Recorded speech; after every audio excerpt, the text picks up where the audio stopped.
Linnahall tavaliselt ületab uudiskünnise siis, kui räägitakse selle hoone kas lammutamisest või konserveerimisest, renoveerimisest. Täna ei räägi me ei ühest ei teisest, vaid me võtame üldisest sellise pisikese üksiku detaili ja räägime sellest, et Enn Põldroosi gigantne gobelään inimeste elu läheb konserveerimisele. Täna me oleme ju selles olukorras, kus need säilitamistingimused siin Linnahallis ei ole sellele meistriteosele absoluutselt enam sobilikud.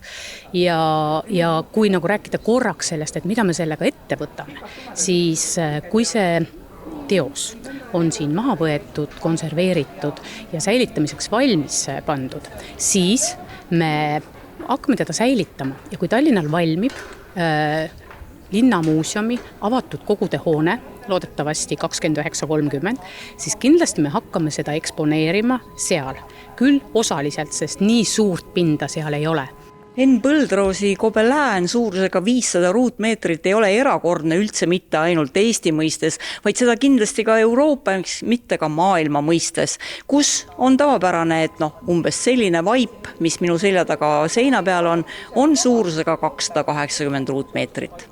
Me oleme siin teinud mitmeid hallitusteste ja ütlen, et on olemas hallituseosed, muidu on tegelikult igal pool meid ümbritsevas õhus, aga siin on üpris aktiivsed, mis on üllatav, et ei ole hakanud hallitus kasvama, täna on siin 16 kraadi ja 95% õhuniiskust, ja me näeme, siin on ka tohutu nakkunud ja kleepuv tolmukiht, mis on ideaalne pinnas tegelikult hallituse kasvamiseks.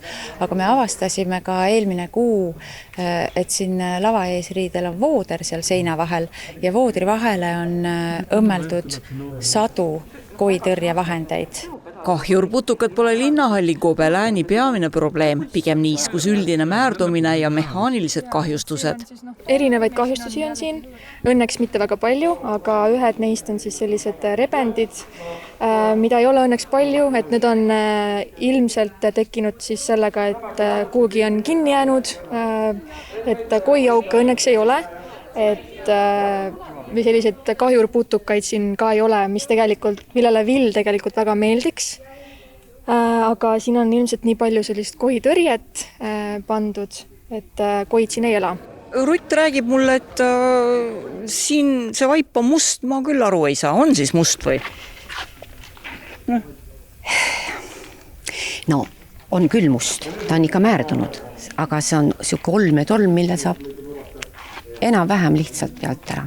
Tolmuime kuiva puhastusega, aga siin on ka plekid peal ja siin selle koha peal eriti ei ole näidata, aga kui niiviisi diagonaalis niimoodi filmida, siis põhimõtteliselt peaks näha olema. Hiiglasliku gobelääni iga kujund ja värv pole sinna sattunud juhuslikult, ka kõige rangemal nõukogude ajal otsisid kunstnikud võimalusi rääkida inimeste elust nii, et sõnum jõuaks vaatajani ka siis, kui kõike ei saanud otse välja öelda.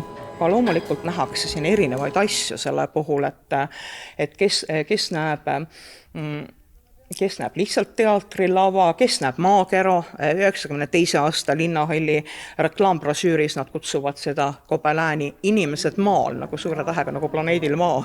Ja muidugi osa näevad ka meie soome-ugri Lennart Meri poolt propageeritud nagu seda maailma sünni või seda muna alget, eks ju.